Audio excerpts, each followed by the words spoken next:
Welcome to Operations Utopia. My name is Matt Neal.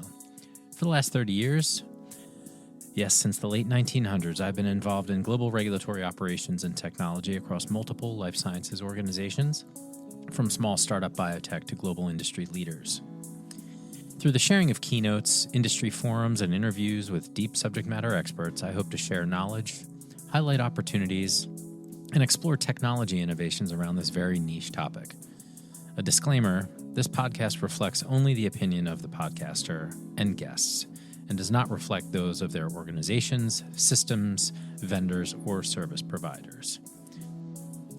This episode is a discussion with my good friend Bryan Ennis. He is currently the Chief Quality Officer at Sware, S-W-A-R-E, and he is also the co-founder of that company, so he knows quite a bit about digital validation. So please enjoy my conversation with Bryan Ennis. You and I have been slogging away for 27 years in the domain, right? Like, we got this domain expertise. What are we supposed to do with it? Go on a podcast, right? So, yeah. Why not? Somebody will listen. You want to talk about validation? Yeah, let's talk about validation, Bryan. Let's talk about, the tremendous changes that have happened in validation, probably in recent years, for the first time in quite a long time. You and I obviously go back a long time doing these things, but it seems like if it seems like I was maybe ahead of it a little bit, but it's starting to catch up. So I'm not a lone voice in my company anymore, and sometimes I'm getting good conversations going with the quality teams, which is new. So tell me what you've seen and where you think things are going. Oh, dude. Well, I think there's a lot to unpack, right? Because I think validation is, we get to ask the real fundamental question right now is, does the way that we validate things and how the way we validated things the last 25 years actually work in the next generation of life sciences and technology, right? Yeah. The move to AI, the move to vibe coding, right? Like the tremendous shift we're seeing in how people are evaluating and looking at technology. We've been validating things for 25 years, effectively on paper, right? And, you and I talked about bringing good common sense into validation, which I think is your question here, right? It was a couple of years ago, we were like, why are we validating stuff that the FDA is already validating, right? Yeah. And it's interesting that probably 2 years later, we saw the CSA guidance come out of the FDA. Yeah. And when it first came out, many of us looked at it and we were like, wait a minute, this is the same stuff we've been trying to do for the last 20 years. They have better bugs in the rooms than we thought, listening to our conversations. It was like a rebranding, right? So it's it is, we were trying to do I've been doing good risk-based validation since 2005. Back at Genzyme when we were just trying to make things make more sense. And then the FDA shows up and they say, hey, like, we want you to really, build in critical thinking into the process. And we want you to be, flexible in how you test things. And we want you to drive the right level of evidence for what we really care about, which is patient safety and product quality and data integrity and security. And all the rest of that stuff that you're doing is just noise, right? And it's just like wasted efforts. And you and I are like banging our head against the desk because we're like, we've been saying this for a decade now, right? That we're grinding along. But I think it's important actually to go back in time to talk about like how we got here, right? Like, and what led to this point that the FDA already has this kind of, epiphany on what validation could be. And then of course we'll talk about what goes forward. Why we validate things is rooted in just really good common sense for me, just as a person, as a patient, right? We want to prove that what we're doing actually works the way it's supposed to.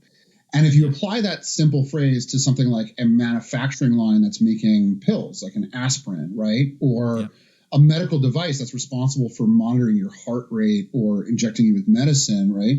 It's really important that those things work, right? You have a 100-foot-long manufacturing assembly line that's stamping 100,000 pills an hour, right? Like, you need to make sure that every part of that thing works correctly. And that's essentially what validation intends to do, right? It intends to make sure that things work that way that we design them. And so we do that for everywhere that it matters, right? So we do that in clinical trials, making sure that we're getting the patient data around a clinical trial that's going to prove if a drug works or not.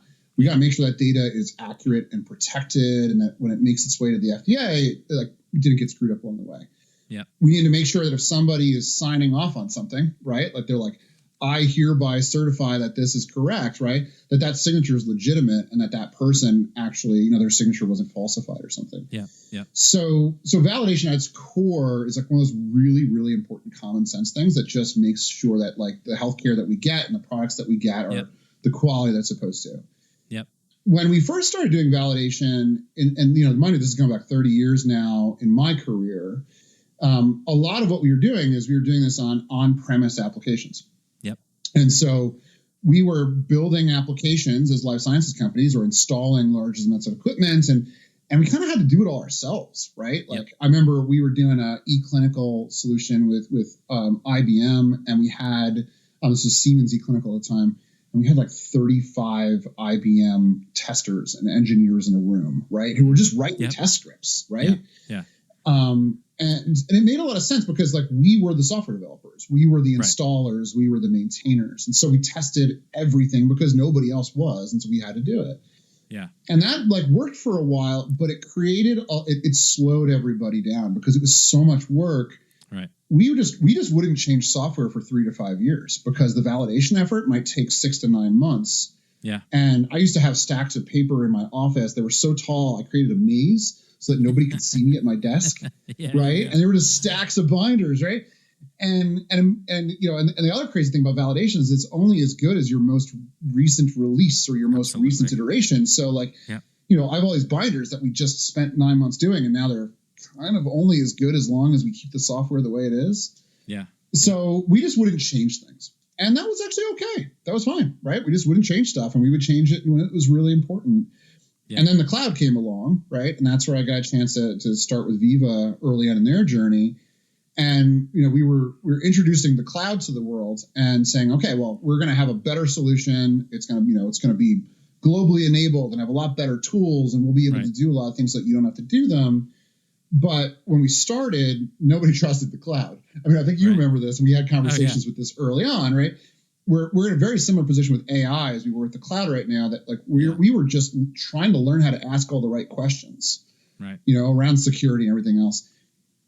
And it took a while for us to figure out like, oh, it's just somebody else managing the computer in a different location.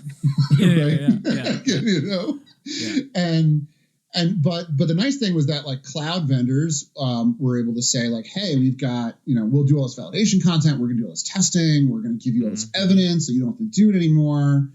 But the flip side of that is like, oh yeah, but we're also going to change the software 3 or 4 times a year, and you don't have a choice. Right. So now it became like, it went from being like a big problem to install stuff and create all that documentation. And now installing it's easy. Maintaining it has become a lot harder, right? But all along the way, there was no, real, even though GAMP had good guidance on risk assessments and really, I mean, from the get-go, it incentivized us to build common sense and critical thinking into the process. People still were just used to testing everything, right? Yeah. And even in the cloud, they wanted to retest everything. Partially because they didn't trust the cloud up front, and I get that, right? Yeah. But partially because like that was the business model. They're used to it, right? Yeah. I mean, there was a lot of people whose their jobs was just to test everything. Yeah. And I think we've seen kind of an erosion of that over time where, like a lot of companies have looked at this and said, okay, this is just not value-added work. This is not something I really want to invest in. This is not something I really think is important. But at the same time, I have to do it by law. So like they're kind of stuck and grinding away in this paper process. Yeah. But the FDA has acknowledged that a lot of companies have started to fall behind, right? You think about it. First you had one cloud system, and now you might have 100, you might have 1,000, right? All of which have 3 releases per year that you have to do validation work around. You went from doing validation once every 3 to 5 years to having to do it 3,000 times a year. That's a lot of work, right? Yeah. So the FDA acknowledged that and came together. This is really at a CDRH, but they came together and they said, look, I think we can do a better job. Let's rebrand CSV to CSA, Computer Software Assurance, and let's take that model of making it a document-heavy exercise and turn it upside down and make it a critical thinking exercise. Yeah. Which I think a lot of people who are deep in the profession were excited about. And they're like, I mean, some of us were incredulous because we're like, I've been doing this for like the last 10 years. But I think a lot of people also were like, yeah, no, this is a clear signal from the agency that like, I need to look at this process and I need to make it better. Right. So we saw a lot of companies look at their process. But you know what happens? Like then there's a lot of consultants that are going out there helping you look at your process. Yeah. And sometimes that makes it easier, and sometimes that just introduces so much change that people aren't prepared for it. Right. Yeah. I want to level set too, because there's a lot to, like you said, there's a lot to unpack there. Like we're talking about going back to the late 1900s for the youngsters listening. This is where we were not just installing software in the sense that we might think of it now, where you download one zip file and it installs and then it works. This was installing from media, from a floppy disk, from a DVD, from a tape, whatever the case may be. It was extremely error prone, right? So if you had a big system, you might have, I don't know, 20 install disks, maybe, depending on the size of it. And, I can remember very clearly, like on the disk, it would say disk 1 of 25. And it's like, okay, we're going to install this. And you'd start going and have to put them in order, and it would read the disk. So extremely error prone. Like you can't even imagine it. It's crazy to think about now that's how software made its way to our machine. But that's the truth. So I'm all for testing it when that's the case. And by the way, those floppy disks, one of them might have a bad exe file on it that you have to rewrite, so like you're giving me nightmares. You're taking me way back DOS now. days, right? So it made sense when you're stamping out pills, when you're producing data for submission, that you better check everything. Not only is it kind of our problem because it's on our machines, on our site, and it's different at every install, potentially. I mean, I don't know about where you were at, but when I was there at GSK, we were building the computers that we were installing on because you had to create much more powerful machines than were available to the common person, right? Like, everybody kind of had a desktop on their desk at that time, maybe, but that was pretty new. And, I think it was even before like Dell computers where you could just get a gateway or a Dell computer through the mail. You had to build them, right? So it was really useful to have validation then to make sure everything worked, because a lot of times it didn't. So having tests tests fail meant, oh man, we got to go back. We got to get this code rewritten, right? And so cut to now, where all the people that were trained to constantly find problems no longer find problems with SaaS software most of the time. Right. But yet they're still doing all of that work. And so that to me has been the most interesting thing, is that all this change has occurred. We've seen it happen. If you've seen it happen, you know how terrible it used to be. Right. And you know what you used to have to check. And it's almost like there was some blinders on in corporate America around this, thinking like, well, we still have to do all those things. We still have to make the mountain of paper. We still have to take screenshots, testing as if we installed it ourselves. Right. And I could go on and on also about requirements in this day and age as well, but maybe that's another podcast. I think we're going to get to requirements in a minute, because once we start talking about AI here, but I think, I agree with your point that validation at that time was so incredibly critical. Like I used to be a developer in my early 20s, and I was developing GXP applications at a life sciences company, right? Like by myself. And reflecting back 25 years later on my skills as a developer, as someone who leads a software company, like, oh man, I definitely need validation. I would not trust anything I had coded. Right.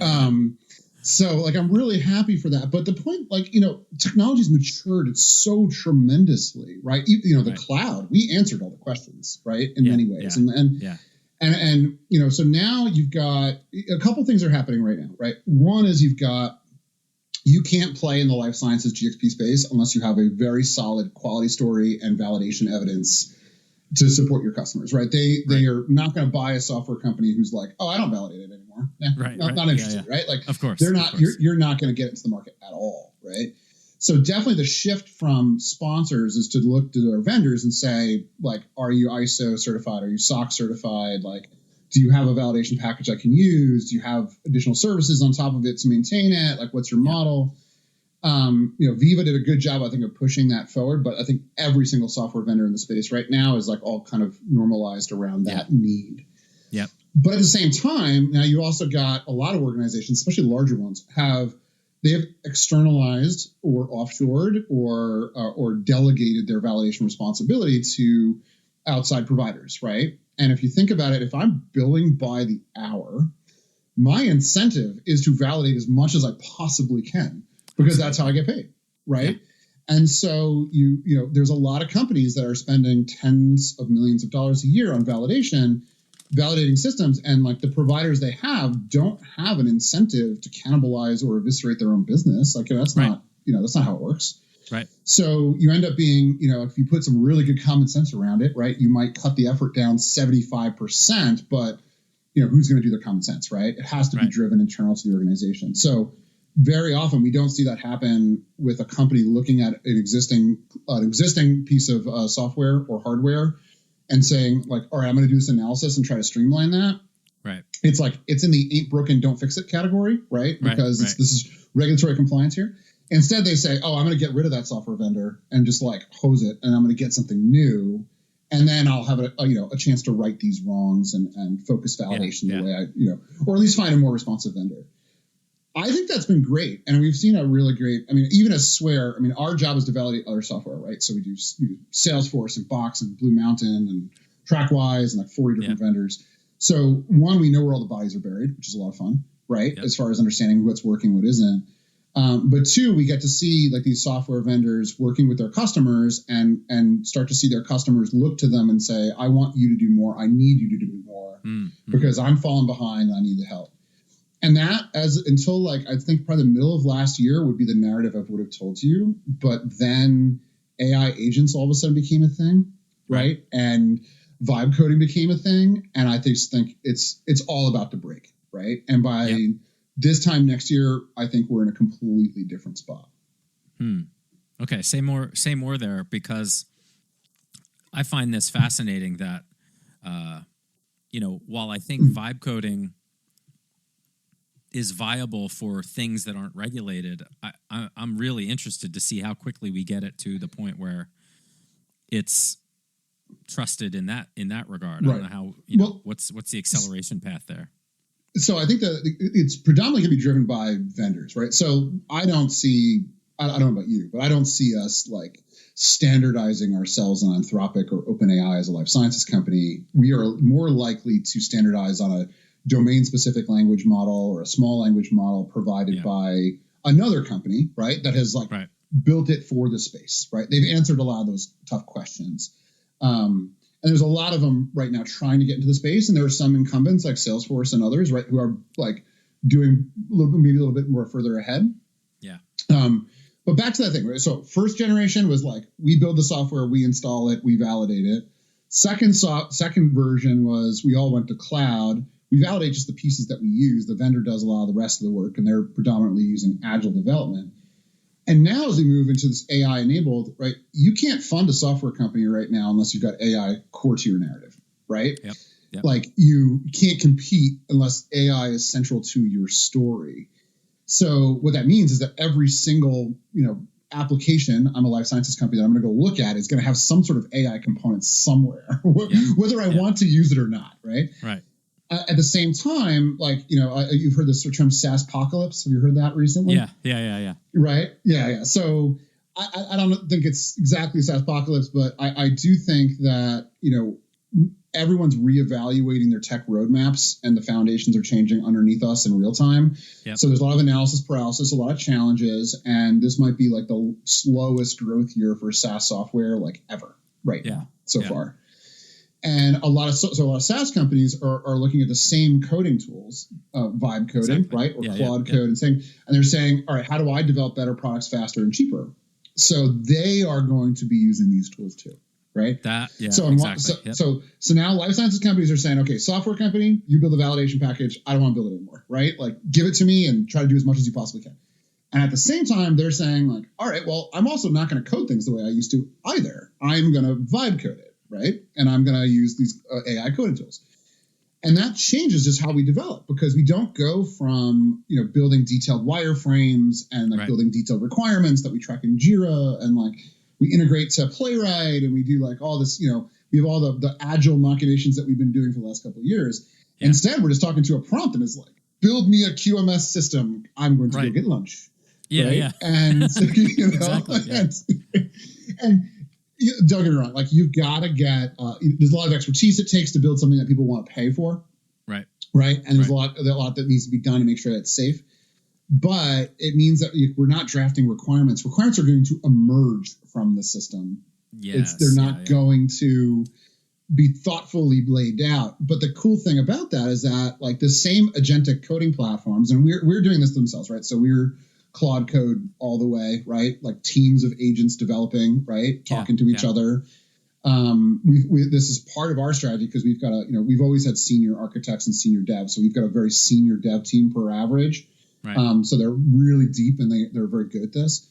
But these agents can work together, and you can create an agent who's going to define and build requirements and bring them out and test them and draft things, right? Yeah, yeah. So now we have an opportunity for AI to be bringing out these requirements at the end. And the interesting thing is that process, which we call waterfall, aka everything happens at the end, right? Yeah. All the requirements, is the same process that we were doing in the first phase here when we were installing stuff ourselves in life sciences and building our own applications. Yeah. Right. So in one sense, this is something that we've already done before.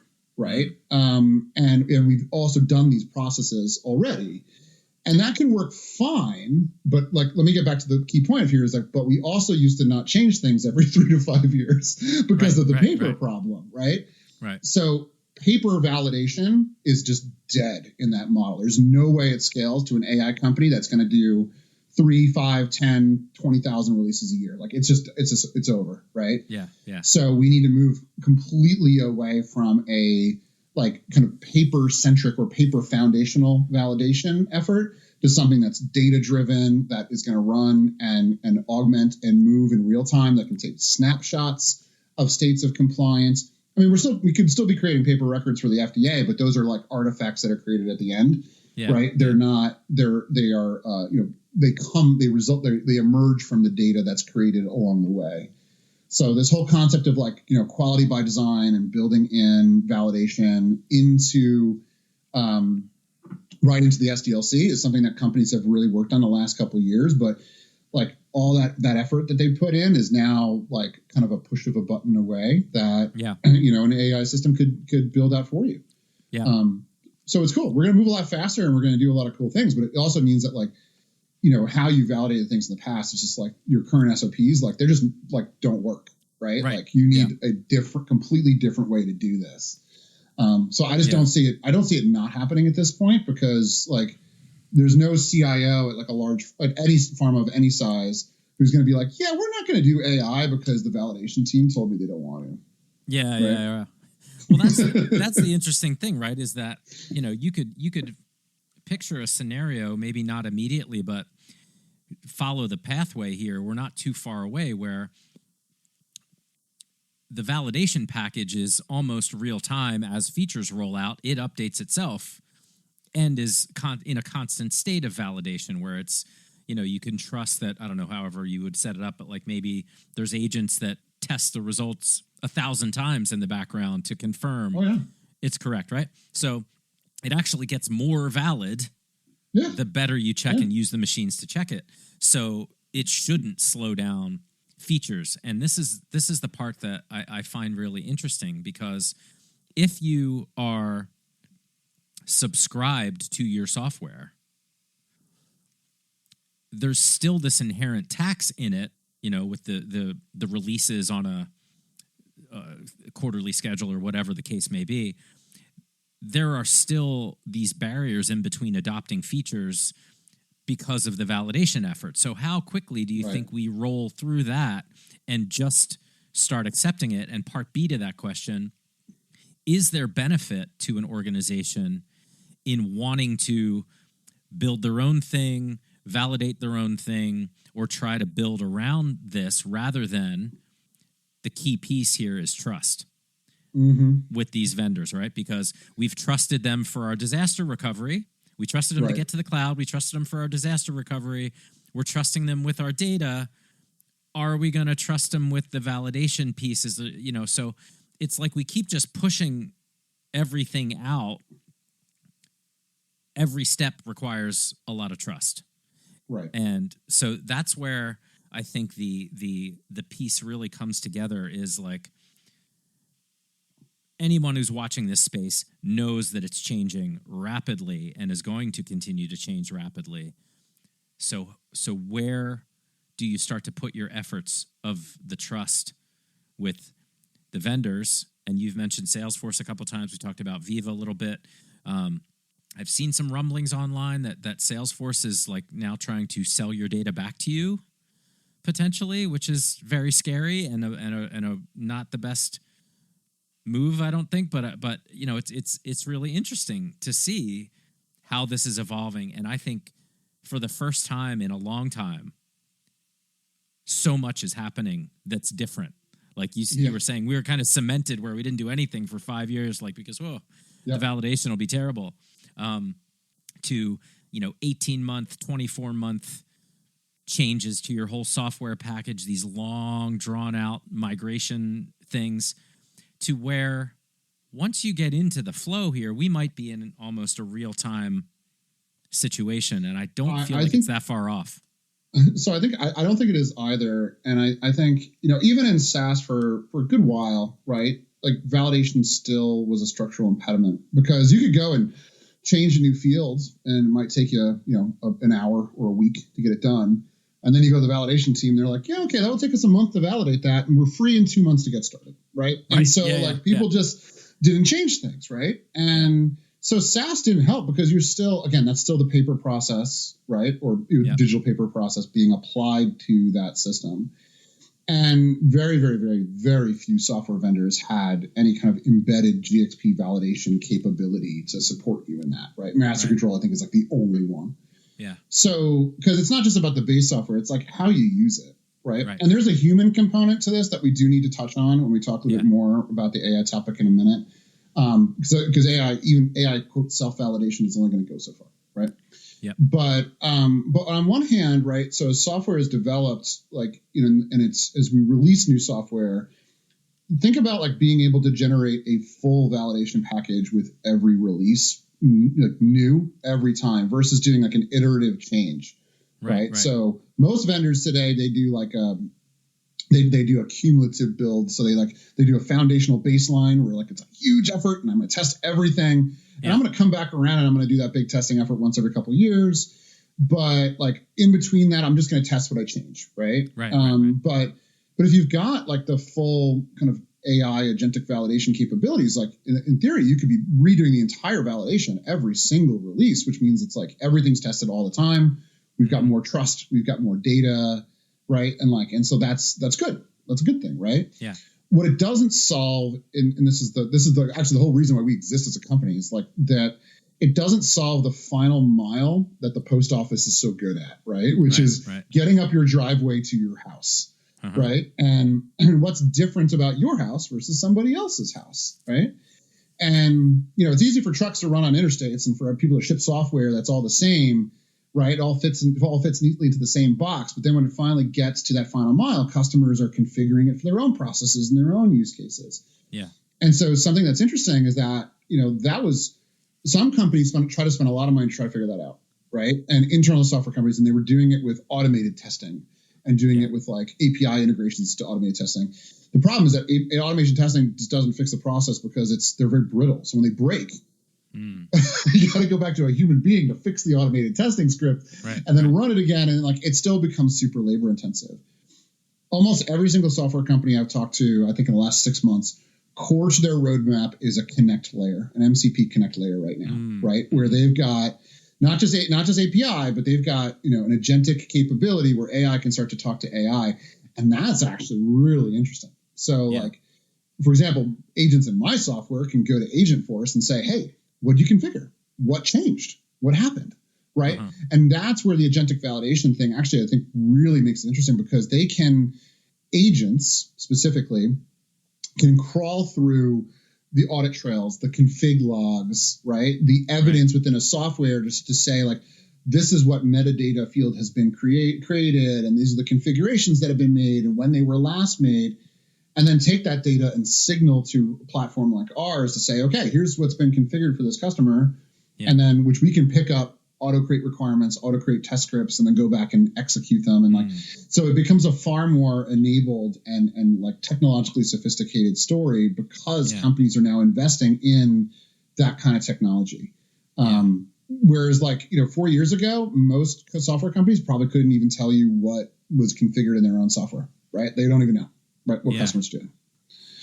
Yeah, so, and then you could also, I guess, I'm sure you're on this already, but like you could then set the agents to, when they detect change, make a judgment on if that change impacts patient safety or product quality. Oh, yeah. And either autocomplete, push it forward. Like, again, it's a trust thing. Like that, we might have to live in that world for a year or so until we trust it. Like, okay, it's right every time. It's I think there's always I think there's always a risk assessment. Like, quality is still going to decide what the risk assessment is, right? And what the barriers are. The key thing is that the agents will need to trust them that they can do their job right. But at the same time, they should be looking at those changes and saying, is this non-GXP? Is it GXP? Is it high, medium, low, critical? Yeah. Those kinds of frameworks can easily be understood and can be created. And I think AI actually does a fairly good job of doing that when you've got good structured data. That's one of the things about AI, and I want to bring it back to what you talked about just a minute ago about the data provenance. Data is everything, right? If you look at the ISPE's got a really nice architecture for AI systems in GXP, which came out earlier this year in January.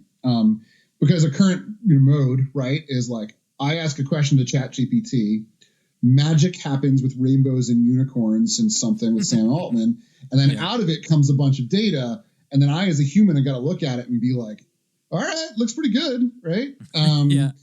Versus an appropriate architecture is like, you've got input controls. So like you've structured data going in, you've got a curated LLM, which is good at what you're trying to ask it to do. And that, like, there's a lot of LLMs, and so you're going to pick the right one, right? Then you've got a database of data. This is called context engineering, right? So you've got a lot of data it can draw from to make sure it learns and does things the right way. And then you've got, output controls, so that data is well formed so that somebody can see that it's correct or not. Yep.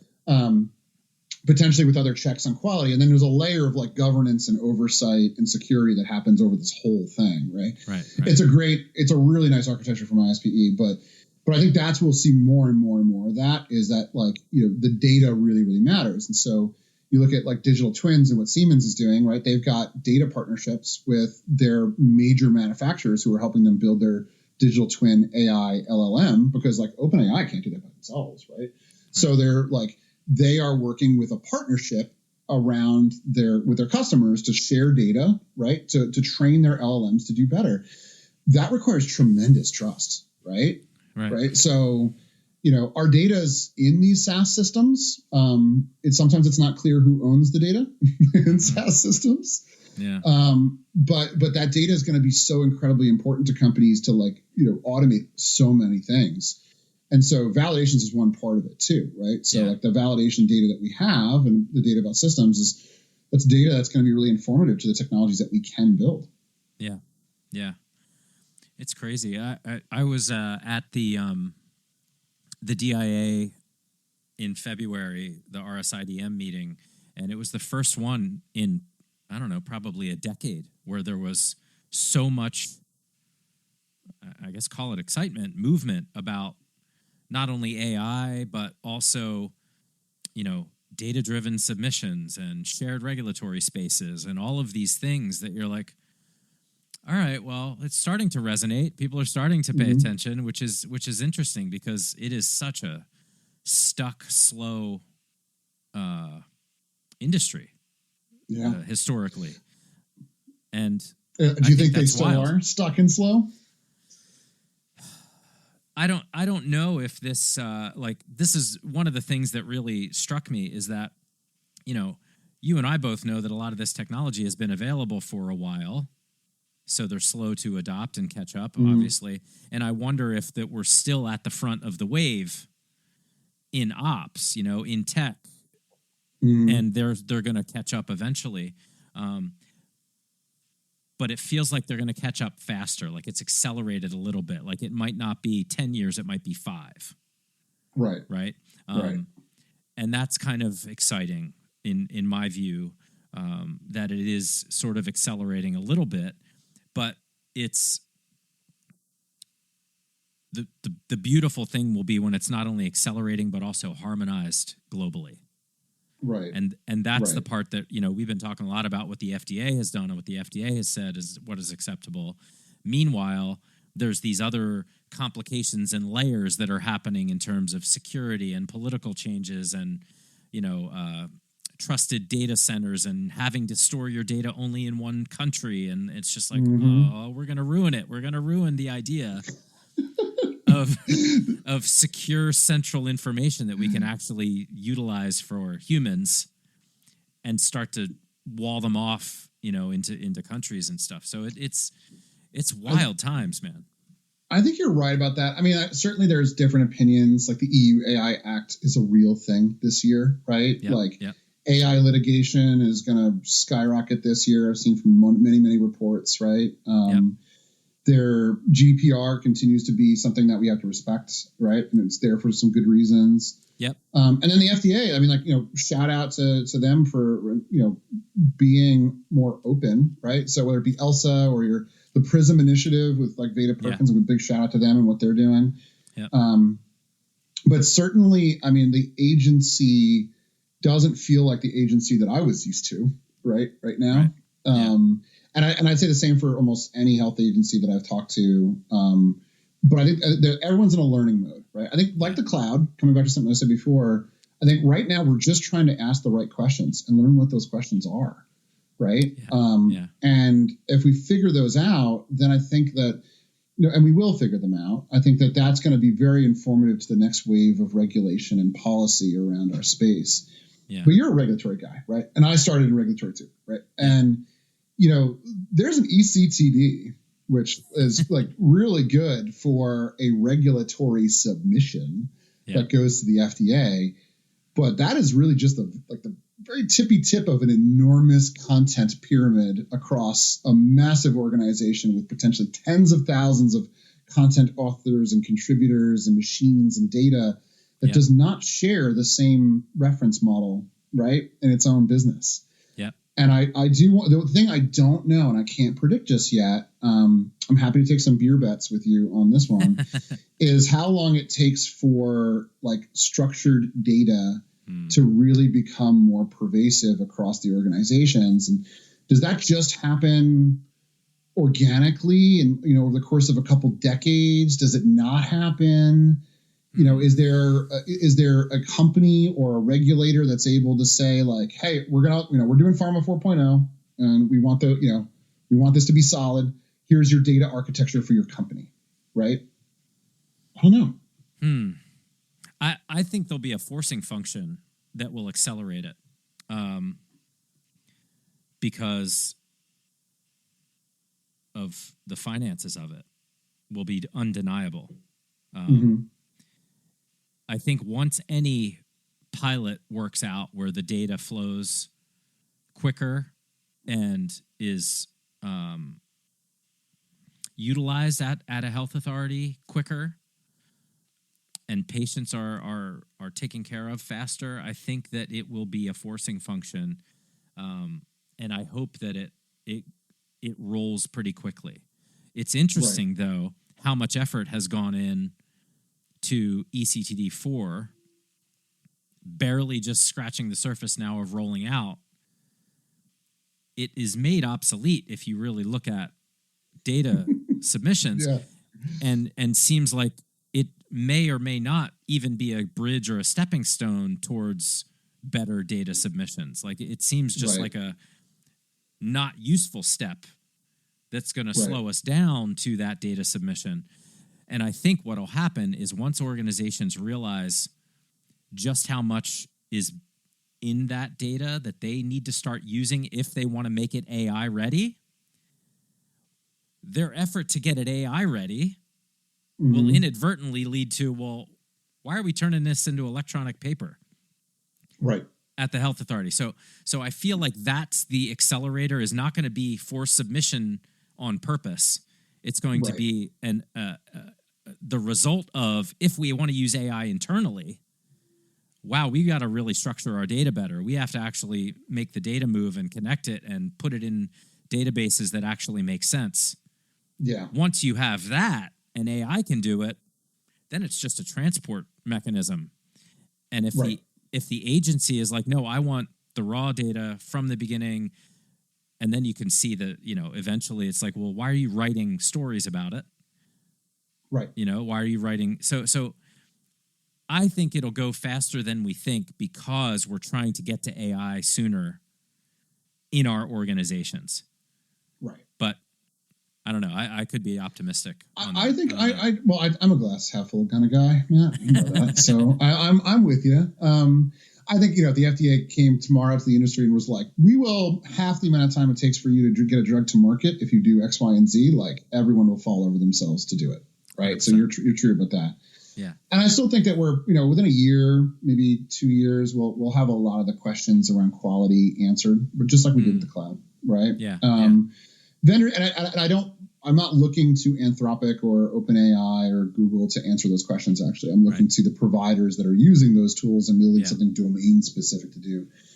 But I do think that this, validation certainly isn't going away, right? Even in this future paradigm of a universally data-oriented organization, right, with agents running around everywhere, automating all the rest of these things, the human component is still really, really important, right? Because we're certainly all comfortable with AI doing the productivity enhancers right now, like meeting minutes or transcriptions or writing emails, right? We are mildly comfortable with it helping us make decisions, right? And looking at things and saying, okay, this is good data. Yeah, all right. Maybe I'll double check it. We are not comfortable with it making GXP decisions on its own, right? And signing off on them yet, right? Yeah. That's going to be a while. And we may not actually even want it to get to that point, right? Around because the role of humans in this whole process, right? We are making products for people, right? We are still going to look for someone, for regardless of what reason you look for that person, whether it's to give them legal liability or defenestrate them on, just so to keep your brand going. Yeah. You're still going to need a person to be able to sign off on something and say like, hey, this happened and it happened correctly, even if 99% of it was automated. So those processes, the people component of it is part of validation too, right? Yep. Like we test the functional part to make sure the machine works, but then we also test how people use it and why they use it. And that's, I think, those parts aren't going to go away. I think that validations becomes much more digital and those parts just become a lot more automated and easier to do. But you're still, that is still the bridge, right? Between this is not a pure software quality discipline that just disappears. Like we're still trying to bridge the connection between the software and the real world. Yeah. But it will be very interesting to see how software companies compete in this space, because I think that I don't just like I see, everyone having AI to their central to their strategy right now to get funding for their companies. I don't know if there's any software vendors coming out right now that are building stuff on Microsoft Word, right? Or documents as their theory, right? It's a clinical trial protocol designer and it's 100% data, right? It's a regulatory submissions compilation engine. And it's but I'm going to give it to you all in structured content, right? And I'll create a PDF at the end, right? Yeah. I think that software vendors are going to have a really big role, as they have over the last 20 years, actually, just driving the industry forward through just general commerce. And because I think that the smartest people in each of those domains tend to find each other, and they tend to go work for a software company and try to build the next thing. Yeah. So, or at least some of them. So, 10% of the people are moving the world forward in some cases, right? Maybe that's not fair, but but it might be true. And I think in this case, when it comes to just overall R&D software across the board and AI arising, there's lots of people who are all looking at AI right now saying, okay, how do I make regulatory better or clinical trials better or manufacturing better? And that means taking a look at the processes and, assailing them wholesale, because most often our processes suck. Yeah. So, yeah, that's a great place to wrap it up.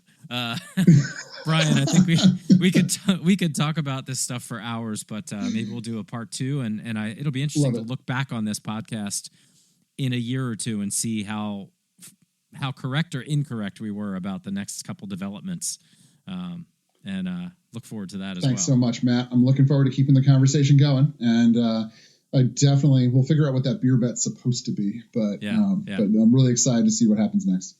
Thanks, Bryan, for taking the time. It's been a real pleasure catching up with you. Thanks, Matt.